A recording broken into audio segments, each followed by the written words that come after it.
आजकल हम बहुत सारे बुखार के वास्ते देख रहे हैं, उसमें बहुत इंपॉर्टेंट और प्रोमिनेंट है डेंगू। ये डेंगू कैसा आता है और आया तो क्या होता है, कब हम डॉक्टर को मिलना है और क्या करना है। नमस्कार, मेरा नाम doctor Prashant Reddy, consultant physician, Renova Hospitals, Banjara hills.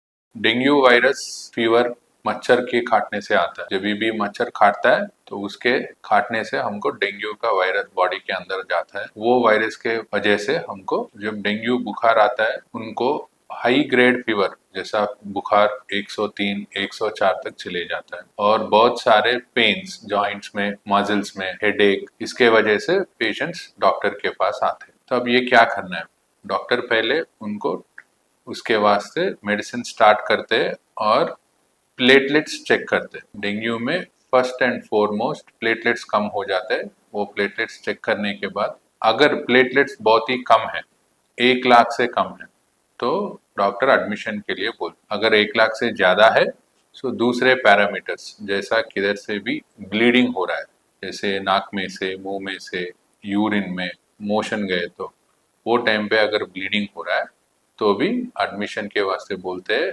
और पेशेंट को प्लेटलेट्स चढ़ाते हैं। तो ये मेन ट्रीटमेंट रहता है डेंगू में। इसके बावजूद और क्या होते हैं, डेंगू में 2 कॉम्प्लिकेशंस है, डेंगू शॉक सिंड्रोम और dengue haemorrhagic fever. Shock syndrome में डेंगू में पेशेंट का बीपी पूरा गिर के शॉक में चले जाते हैं और डेंगू हिमोरेजिक फीवर इसमें प्लेटलेट्स 20,000 से भी कम हो जाते हैं और बॉडी में हर प्लेस में ब्लीडिंग हो जाता है। तो ये जो दो है बहुत सीरियस कंडीशंस है।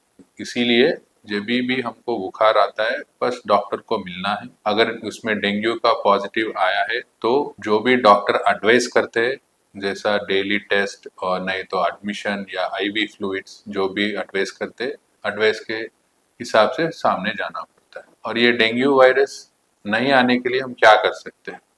फर्स्ट एंड फॉरमोस्ट, मच्छर अगर नहीं काटते तो डेंगू आने का चांसेस नहीं है। तो मस्कीटो नेट्स, घर के आजू बाजू पानी अगर कुछ है तो उसको क्लीन कर देना।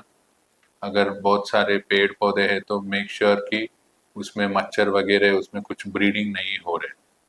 और मोस्ट इम्पॉर्टेंट ये है कि आपको जब भी बुखार आता है सेल्फ मेडिकेशन मत लीजिए, तुरंत जो भी डॉक्टर आपके पास है उनको जाके मिलिए।